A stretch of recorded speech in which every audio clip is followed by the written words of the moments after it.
ఈరోజు ఏదైతే సభలో జరిగిందో అది బయట ఉన్న ప్రజలందరూ చూసి కూడా బాధపడే సంఘటన. ఎందుకంటే కొత్తగా ఎన్నికైన ఎమ్మెల్యేలను కూడా చాలామంది ఉన్నాం.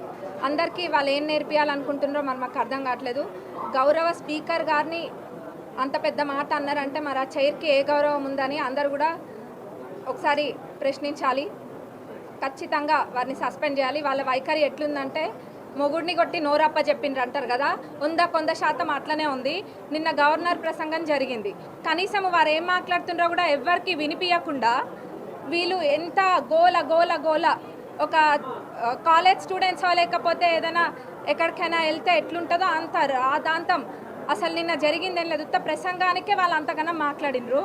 మరి వాళ్ళు గత 10 సంవత్సరాలలో ఎన్ని ఇబ్బందులు పెట్టినరు. అసలు కనీసం ఇటు ప్రతిపక్షంలో ఉన్న లీడర్స్ వైపు కనీసం చూసి మాట్లాడిన వైఖరి కూడా లేదు.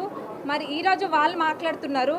అది కూడా గౌరవ స్పీకర్ గారిని పట్టుకొని సభకి సంబంధం లేదని మాట్లాడడం మరి అది ఎక్కడ కూడా ఎప్పుడు కూడా చరిత్రలో లేదు. దీన్ని అందరూ యువత కూడా అందరూ గమనియాలి.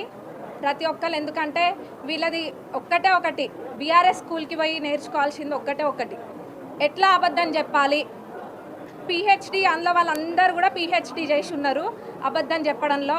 అబద్ధం నలుపుని చూపించి తెలుపు తెలుపు అని 10 సార్లు అంటే తెలుపు అయిపోతుంది అన్నట్టుగానే వాళ్ళు ప్రవర్తిస్తున్నారు. సంవత్సరంలోనే ప్రభుత్వం ఎంత చేసినా కానీ దాన్ని తప్పుదోవ పట్టిస్తున్నారు.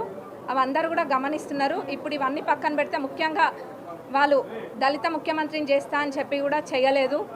అది చేయకపోతే ఇది చేస్తామని ఏదేదో మాట్లాడినరు. మరి కనీసము దళితులు ఒక స్పీకర్గా ఉంటే కూడా జీర్ణించుకోలేకపోతుండ్రు. మరి వీళ్ళు ఎవరికేం నేర్పాలనుకుంటున్నారో అందరూ కూడా ప్రశ్నిస్తారు. ఖచ్చితంగా వీళ్ళ సస్పెండ్ చేయాలని అందరం కూడా కోరుకుంటున్నారు.